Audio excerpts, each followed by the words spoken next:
Good evening, everyone. We're going to call to order Utility Safety and Environment Committee meeting, and I'd like to apologize for our late start. We had some technical difficulties, but thanks to Colleen and Brian, they got it up and working, so thank you very much.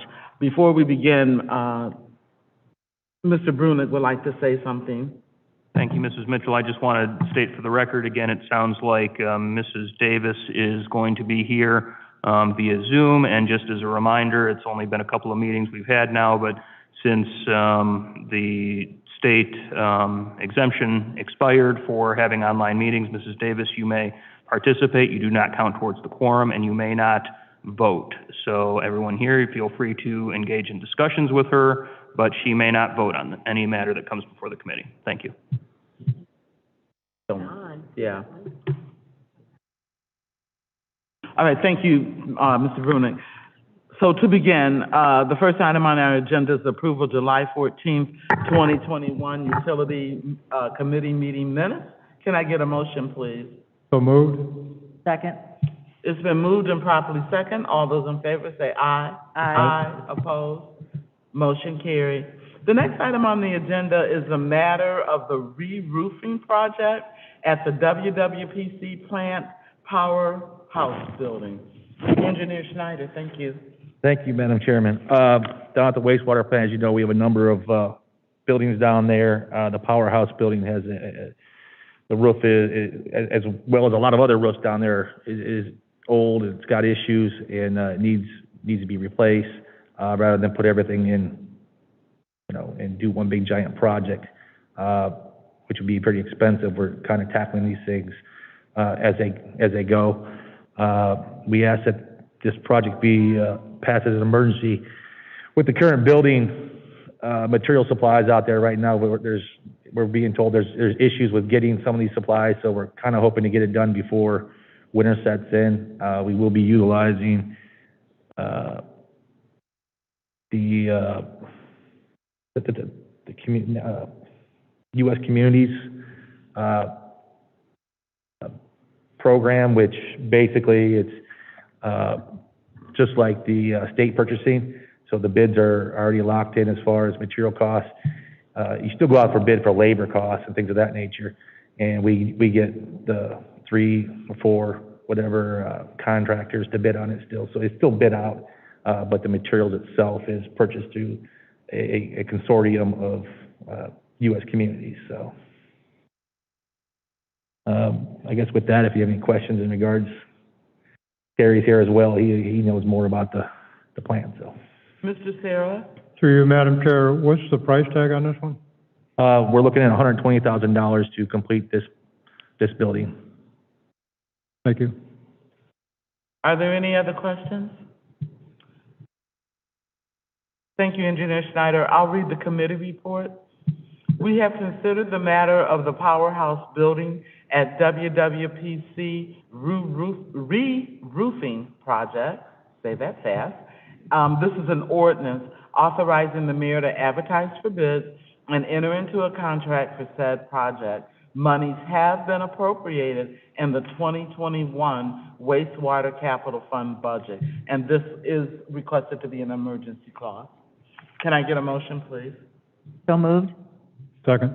It's been moved and properly second. All those in favor say aye. Aye. Aye. Opposed? Motion carried.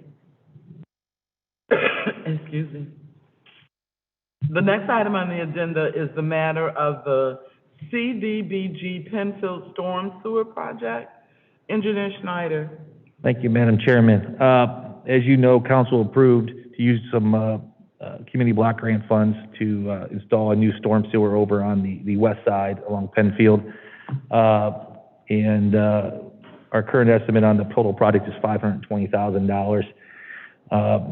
The total amount for CDBG was $200,000, and we are looking to utilize stormwater utility funds to help or to cover the other portion.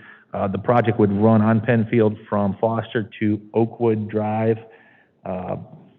It actually is split in 2 different sewers, depending on which way we're running the new line. But it will include a new sewer. We'll put in taps for residents who currently don't have storm sewers to their properties. As of right now, we're looking to put it in the roadway, so there'll probably be some resurfacing requirement. The project's not 100% complete as far as the design goes, so I don't know if you have any questions regarding that. I know the residents over in that, I'm sorry.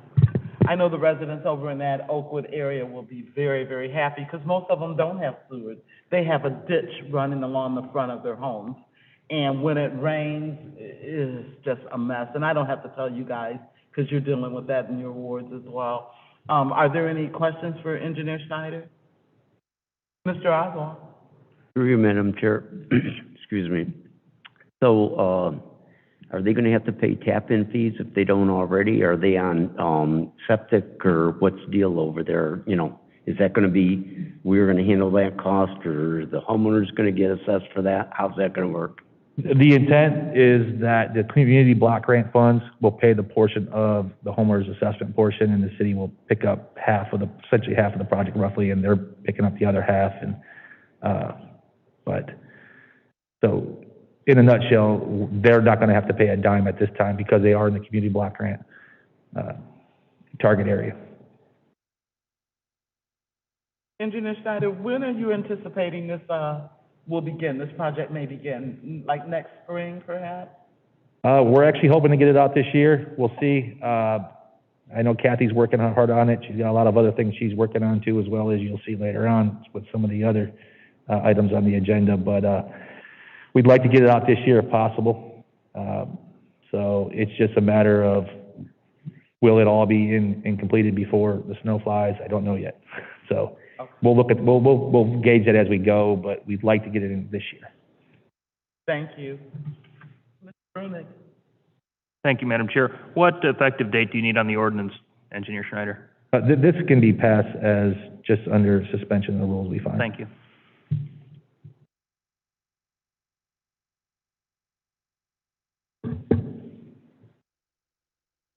Thank you. Are there any other questions? Seeing none, I'll read the committee report.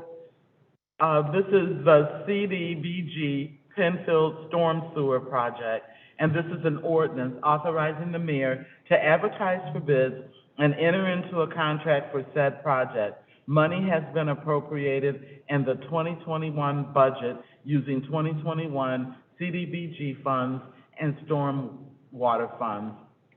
And it's requested to be a suspension of rules. Can I get a motion, please? So moved. Second. It's been moved and properly second. All those in favor say aye. Aye. Opposed? Motion carried. The next item on the agenda is the matter of the final assessment for the replacement of private sewer services. Engineer Schneider. Thank you, Madam Chairman. As council is aware, we have a sewer lateral replacement program in the city. That program essentially is capped at $10,000 per house. It's utilized for residents who have leaky sewers, clogged sewers, broken tile, things of that nature.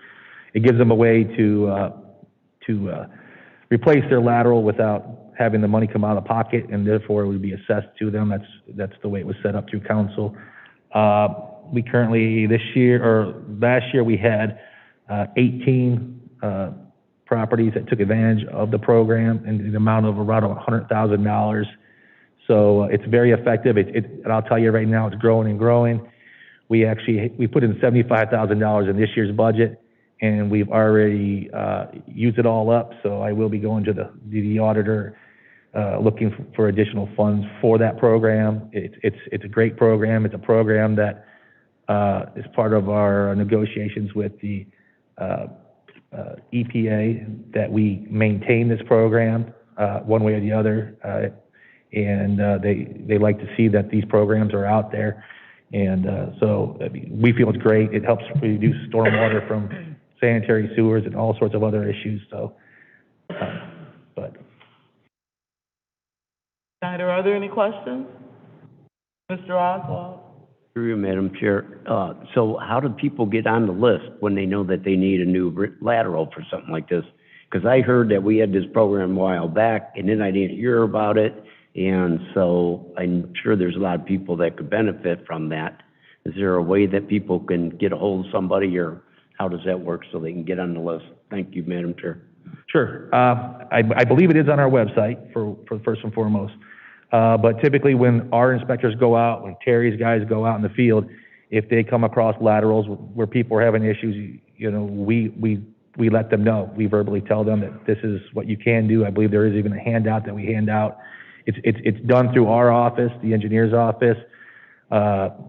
Essentially the way the program works is once we find out that there's an issue out there and it qualifies for the program, the homeowner goes out, they solicit quotes from contractors that they trust. They basically let us know which contractor they want to use. We do the purchase order. Contractor does the work for them. We pay the contractor, and then we're here today setting it up so they can be paid out over 10 years over their taxes. So I hope that was good enough for you. No, that was great, but they have to pay for this, I'm sorry, they have to pay for this, but it's an assessment, if it goes on their tax Yes, bill? yes, they ultimately pay it back to the city. Okay, It's assessed to their property taxes over 10 years, so that it, you know, a typical, let's just say, sewer lateral replacement is $6,000 per house. Instead of being burdensome with the $6,000 out of pocket up front, we give them a zero interest loan for $6,000. They pay $600 a year, which doesn't start till the following year, because if you do it last year, we don't start till next year typically. So you don't see it in your taxes till the following year, and you pay an additional $600 in taxes a year for 10 years until it's paid off. Great program. thank you. Thank you. Any other questions? Seeing none, I'll read the committee report. We have considered the matter of final assessment to replace private sewer service, and this is an ordinance authorizing the mayor, let me start over, I'm sorry. This is an ordinance authorizing the matter of levying the final assessment for the replacement of private sewer services. Emergency clause is requested due to be presented to the Lorraine County Auditor by September 13th, 2021. Can I get a motion, please? So moved. Second. It's been moved and properly second. All those in favor say aye. Aye. Opposed? Motion carried. The next item on the agenda is the matter of a water and wastewater infrastructure grant. And we have the duo of Mr. Schneider and Superintendent Jacobs, please. Thank you, Madam Chairman. One thing we're always asked by council is there any grant money out there? Well, there is some grant money for sewer and water. It's limited. It's a grant that it's part of the American Rescue Plan through the state. There's $250 million that the state has brought up, and they're reaching out to the communities to spend for water and sewer improvement. So it's a first come, first served basis program. So the sooner we get it in, the better. We've actually already have things ready to go to submit. The program is essentially it's a grant program, so it's 100% grant. If you do have matching funds, it does help. We have a number of projects on the water and sewer side that we're looking to apply for. It doesn't come around that often, so we're moving fast to get going. These are all projects that we need to do. It's not a matter of if we need, or, you know, just go ahead and do a project. These projects need to be done. I can tell you some of the projects that, and Sam and Terry can even tell you some of these projects as well, as far as what we're looking to submit on. You know, the big deep dig sewer project, phase 1D, you know, it's a $10 million project. This project, or this grant, is capped at $5 million. There is something in there about possibly getting up to $10 million per project, but I don't know if they're going to hand a lot of those out. But if they do, we're going to be in line to try our best to get it. We have a diversion chamber at the wastewater treatment plant that we're looking to installed. These are all things part of our consent decree that we're negotiating with the Ohio EPA and US EPA, so these need to be done. Sam has a list of projects that we're already looking to go out to bid on, the Clark Street Water Tower.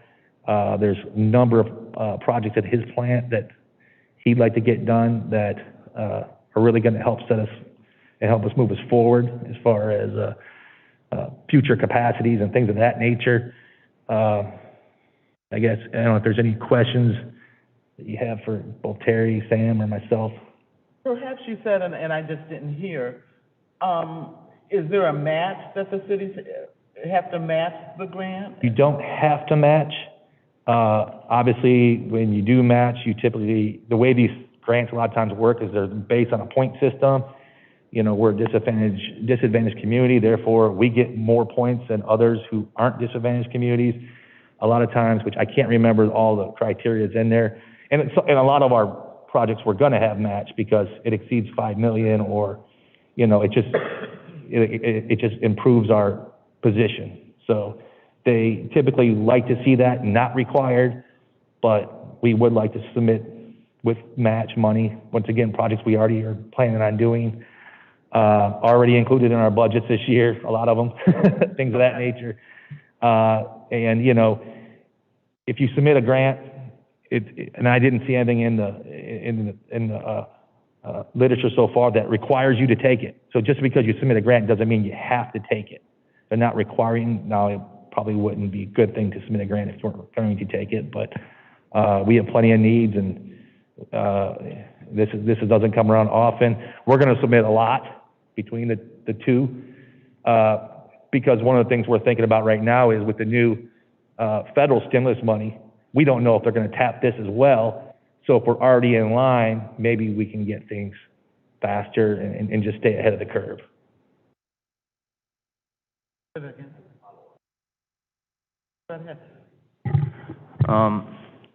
Engineer Schneider, if I'm understanding this correctly, the match is not required, but we would get more points for providing a match.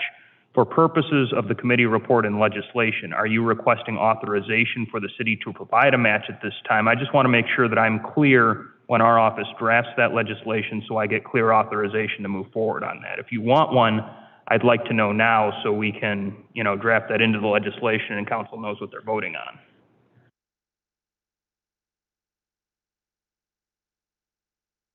I guess off the top of my head, is it required to have it in the legislation, just that we're applying? I mean, at this time, I think just looking that we're applying. If the legislation is authorizing us to apply for the grant and accept the funds if offered, part of that acceptance component is going to be a match if that's what you're asking for in the application. But if council's going to authorize that match, that's going to be city funds. I would like to know about it. I think council would like to know about it. Well, I will tell you that no matter what, we're still coming back to council when we go to bid all the projects out. So you will have that information at that time as well. But if you need to put it in, if you think you need to put it in there, then by all means, I think we should put it in there at this time, because there will be items where we need match money. I already know that already. Once again, we have a over $10 million project just on Poplar Street. That alone would require match. So I would say if you think it needs to be in there, then yes, we put it in there at this time. I just think for purposes of clarity, I mean, again, you know, you apply for these things with a certain expectation, and council's approving it with that certain expectation. You know, the time lag between when they authorize you to apply for the grant and accept it if offered, and then the authorization on the project itself, I don't know if I would put it together necessarily, let alone the whole council as a whole, that they're part of the same project necessarily. They didn't previously authorize that match, and now they're asking, you know, you're asking for more above and beyond what was approved previously. So I just think it would be better for clarity purposes. Sure. I mean, I know we're going to need match money in some of these, it's a guarantee. So if that's the case, then yes, we would. I know for some of the water projects, we're gonna put match money in because you get more points, so get us higher up on the list. Hello? Through you, Madam Chair. And these are termed the EPA mandate that we're going to have to spend the money anyway. Right. So to not put it in with a match wouldn't make sense. So, and this should go in as an emergency, correct? Yes, yes. Thank you. Mr. Oswald? Through you, Madam Chair. Okay, so since October, we had our first meeting about possibly getting some new infrastructure over in the Hilliard area, which would be north, that whole area, and they've been trying to draft up a cost of what it would be to do that whole thing, all the engineering. Of course, we were thinking that that was going to be a project that people were going to have to be assessed. Is this a possibility that we could get some funds for this to help relieve some of the burden on all the infrastructure over there? It's a mighty huge job that really needs to be done for a long time. Thank you. Yeah. I will say that the way it's written, it says water and wastewater, not stormwater. And one of the other items that that gets you more points is basically shovel ready. And we have a number of projects these projects that we're talking about, we're going to be bringing to council here in the next few months anyways. They're pretty much shovel ready. We have designs already started on a lot of them. The Clark Street Water Tower, that's pretty much near complete. We already have, I believe, authorization to go out for bid on that one. So the only ones we don't have authorization on, I think, right now are the ones at the wastewater plant as far as the construction projects, because they're still finalizing the design, but they're nearing completion. So there is a priority element to this whole grant. So the quicker we get it there, the better, and they want things that are shovel ready, ready to go. At least the state ones. Thank you, Madam Chair. If I could, with the one project with the diversion structures and the concrete work of the plant, we already have a permit to install from Ohio EPA to get that started, and that expires sometime later this year. So getting that done now without having to pay for another PTI application would be good. And of course, as we all know, the projects with the Phase 1D and Phase 2 Phase 2 North that we're looking to roll into this as well for the big sewer and these diversion structures. Getting grant monies for this is what we've been pleading for 2 or 3 years now to help temper what we have to do with the rates. So that's why we're really hoping to get this money. Thank you. Thank you, Mr. Corzine. Ms. Davis? Yes. Yes. Did you have your hand up? No, I'm sorry. Okay, thank you. Are there any other questions? Seeing none, I'll read the committee report.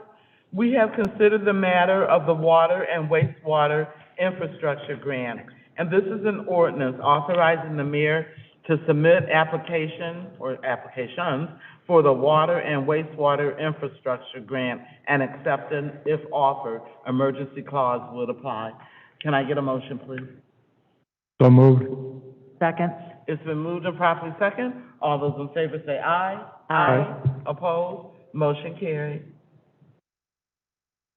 The next item on the agenda is the matter of entering into a contract with CT Consultants for a preliminary engineering study of the water pumping plant. Mr. Jacobs. Yes, we're asking council to authorize the mayor to enter a contract with CT Consultants to do an engineering study of the water plant. We need to add another high-service pump to bring our capacity up, some variable frequency drives. I have a list here of 32 things they're going to look at, and then come back with us, and then we can come to council to get that done. The study is one of the things we're submitting to the EPA, because it's ready to go as soon as council passes. And it's not to exceed $240,000.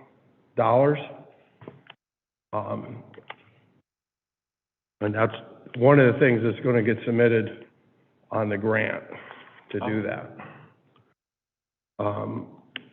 We have a possible customer in the next couple of years that wants to buy, I don't know, 1 to 4 million gallons of water a day, but we need to bring the plant capacity up to 30 million. This study will tell us what we need to finish to get that done, and then bring some other problem areas and get them fixed before they become real problems. Thank you. And one more thing, man. Yes, Mr. Jessup. We looked at 30 proposals, John.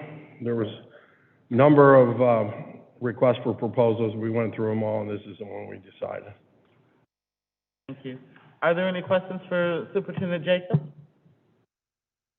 If not, I'll read the committee report. Thank you. We have considered the matter of a preliminary engineering study of the water pumping plant, and this is an ordinance authorizing the mayor to enter into a contract with CT Consultants for said study. Cost of this study will be paid from water funds. Emergency clause is being requested by Superintendent Jacobs. Can I get a motion, please? So moved. It's been moved and properly second. All those in favor say aye. Aye. Opposed? Motion carried.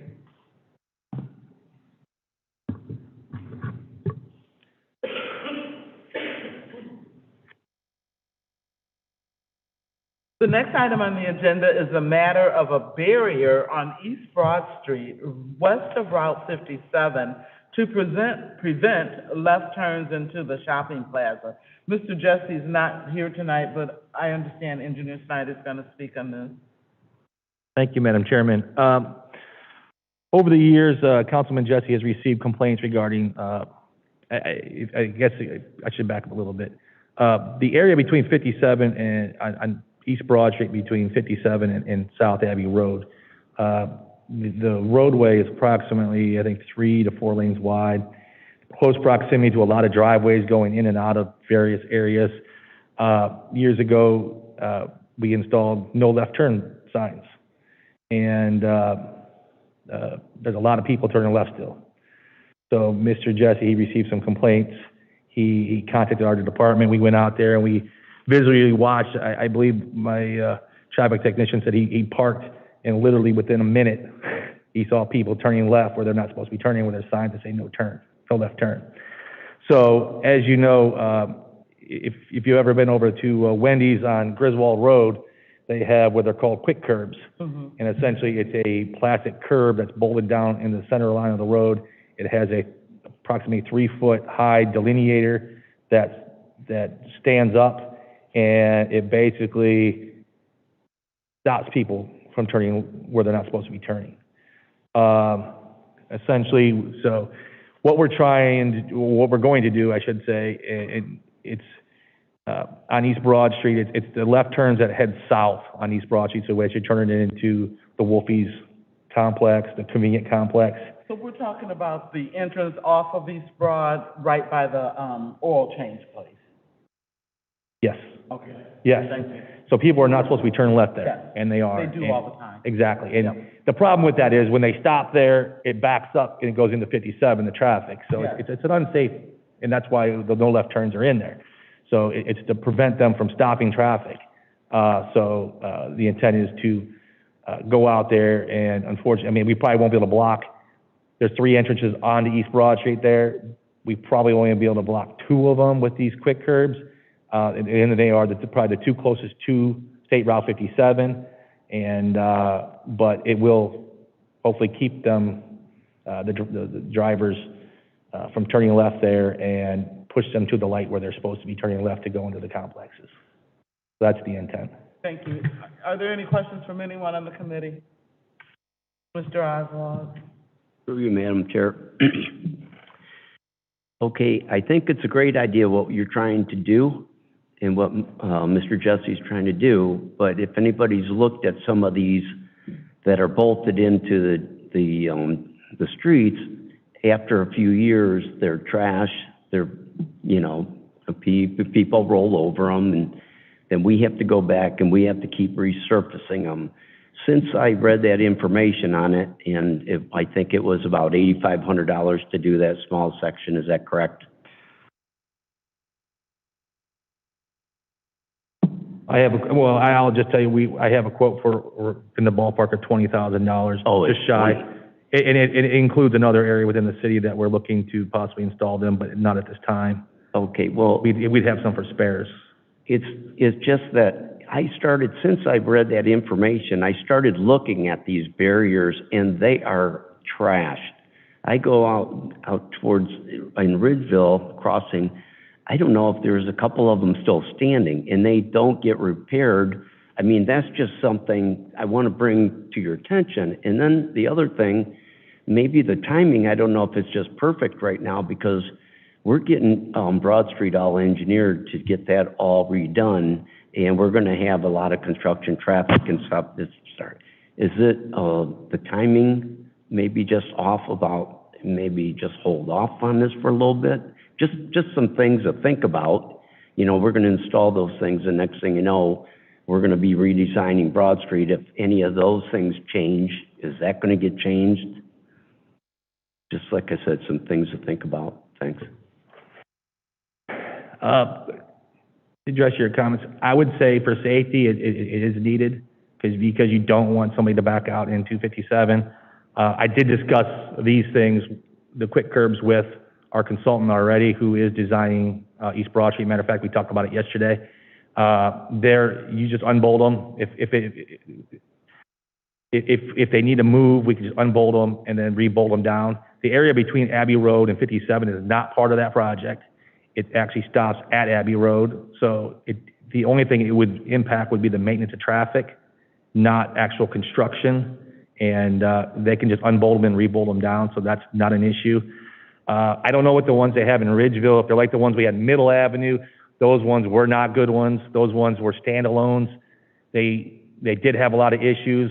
The ones over on Griswold Road, they're not only are they standing up tall, but they also have the base, and the base is a bump, and people don't like to drive over And they basically look speed fine. bumps.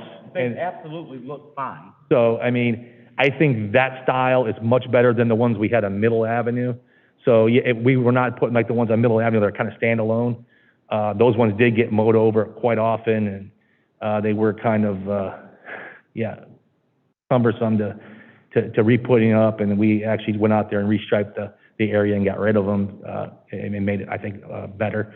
So, but yeah, I mean, I think for safety reasons, I think we should put them up at this time. I don't think it's going to be a problem with the construction at all. Mr. Oswald? It's just tough because they just finished the new Northwood School. Is it Northwood on Abbey Road? And I was just when they just opened up the school, and you're not allowed to turn left to go into it on the one side. And I don't think I was there for half an hour, and I seen 3 or 4 cars. So it is just hard. People won't pay attention until you have a barrier like that. And they do their job. So hopefully if we get some good ones, you know, that'd be it, because that is a nasty spot, especially when we get so much traffic. So hopefully it works. Thank you. Thank you. Any other questions? If not, I'll read the committee report. We have considered the matter of a barrier on East Broad Street, west of Route 57, to prevent left turns into the shopping plaza. And this is an ordinance authorizing the mayor to enter into a contract for said project to be paid from the 2016 0.50% income tax fund, capital needs department, capital outlay account. Can I get a motion, please? Second. It's been moved and properly second. All those in favor say aye. Aye. Aye. Motion carried. The last item on our agenda tonight is the matter of installing flashing crosswalk signals on East River at the hospital emergency room entrance and the parking garage. Mrs. Keys. Thank you, Madam Chair. Since I took office in June of 2018, I've had numerous residents call me explaining that it's a very dangerous situation from the emergency room, people walking out into traffic on their way to the parking garage. In fact, there was a fatality a couple of years ago. Excuse me, Mrs. Keys, isn't there a crosswalk there? There is a crosswalk, but it's not flashing. I see. So people just blow past that because they're trying to either make the light at the intersection of East Broad and, East River. So I did have a meeting with, Mrs. Sink from the hospital in February of 2019, and she said that she thought that that was going to be addressed. COVID hit. My understanding is, that plans were submitted and everything is kind of on hold right now, and I've tried to contact her on numerous occasions, and she's left. So, I continue to get, phone calls from residents. So, earlier this summer, as you know, I walk a lot, and I indeed saw somebody try to cross that crosswalk, and they almost got hit. So, I think in terms of safety, it's important, and, I think our residents in that neighborhood deserve it. I did talk to, Finance Director, Mr. Pileski, and he said that he had no problem appropriating the funds for that. And, Engineer Schneider thought that it would cost around $6,000. Thank you. Thank you. So, $6,000 is not a lot of money by any means, and if it means safety, then yes. But can't the hospital partner with us, or is... If we had somebody to talk to, but, I mean, I just hate to see another fatality or somebody get hurt or injured in the meanwhile. Unfortunately, I have spent more time at EMH than anybody should have to. So I know exactly what you're talking about, but I think personally, from the front parking lot to the main entrance is more dangerous than that. That needs attention as well, I think. So I see people crossing that, and it says only cross at crosswalk. Nobody does that. Everybody crosses right there. So I saw a hand up, Mr. Sarah. Through you, Madam Chair, that was one of the things I was going to mention, that, you know, a lot of it is the people not going to the crosswalk. In the crosswalk that is there, just before the skywalk, you know, if you're coming off Broad Street, has flashing lights. You know, the one further down by the emergency room, I think is the one you're referring to. Yes, I'm talking about, the crosswalk between the emergency room and the parking garage.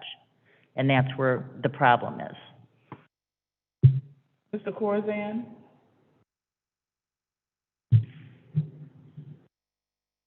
Thank you, Madam Chair. That is a phenomenal idea.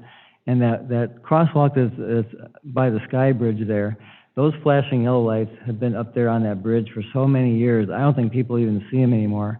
But these flashing lights that we have out here by City Hall and these crosswalks, they work. I mean, people see them, and they're so bright. You can see them all the way down from here all the way down to East Avenue. And I think that's a great idea. But again, you know, as others have said, you know, getting people to cross in the crosswalk is an issue. But yeah, I think, you know, at least that there'd be no excuse when you have well-marked, you know, and lit crosswalks, you know, for people to use. That's great. Thank you, Mr. Corzine. Any other questions? Oh, Mr. Schneider, I'm sorry. Okay, Madam Chairman. Just to let you know, to I guess, expound on what Councilwoman Keyes had talked about, the hospital does have a plan in place to improve that whole parking lot where the old gas station was, to install some fencing, to install a new crosswalk down in that area. That's, as she was talking about. So that area that you're talking about to the north there, and it actually included this intersection as well, installing RFVs there as well. She said they were planning on starting earlier this year, well, actually last year, then it was postponed earlier this year, and nothing's happened. But the overall plan is to address a lot of that in that area for them. So they know it's an issue over there, and they did commit dollars, I'd say, to design it. They just, I guess, need to come up with the construction dollars to complete it. So just so council, I just want to make sure you're aware that they did have a plan to move forward with that, and what it included, they actually have erosion issues along their parking lot that go into the river. So it's a pretty extensive plan They're going to limit, you know, where you can come in and out of that parking lot. So it is a lot to do over there for them, and it will help their traffic as far as pedestrian traffic crossing the road. They do plan on having the RFBs and whatnot. So they do plan on making some improvements. It's just, unfortunately, it's been delayed for a while. Mr. Sierra? Through you, Madam Chair, so these new ones, if we were to put them up, can they be taken down and relocated according to what their plans are? If we put them up, we're going to leave them up. It's not, the labor to take them out, it just wouldn't be worth it. If they gave us a pair, that'd be great, but for the improvements they plan on doing, I mean, I would just leave them there personally, but. Well, I mean, what if that design doesn't include a crosswalk in that area? It does. Okay, The one for the emergency room isn't going away. Okay. They were still planning on putting the RFBs there. thank you. Mrs. Keys? Just a final comment is, we really don't know when the hospital's gonna act, and I'm not sure it's in our residents' best interest to, put their safety in plans that may or may not come to fruition anytime soon. Thank you. Understood. Any other questions, comments? Let's put it to a vote. We have considered the matter of installing flashing crosswalk signals on East River Street at the crosswalk between the hospital emergency room and the parking garage. And this is an ordinance authorizing the mayor to enter into a contract for said project to be paid from the 2016 50% income tax fund, capital needs department, and capital outlay account. I just have a real quick question before we vote, John. Because that is the hospital's property, or is that the city's property? It's right away, so we Right can away. put it in. We Okay. don't have a problem with us Okay. putting it in. Thank you. Thank you for that clarification. Can I get a motion, please? So moved. Second? It's been moved and properly second. All those in favor say aye. Aye. Aye. Opposed? Motion carried. There is no other business to come before this committee? Real quick. Mr. Oswald, very quickly. Mr. Schneider, if you want to jump back up there for one moment. If How it's w- not on the agenda, it can be a off the record conversation. There's no other business before this committee. Thank Okay, you. I'll do that. Thank you. You can talk to John after the meeting. Mr. Tolet? No.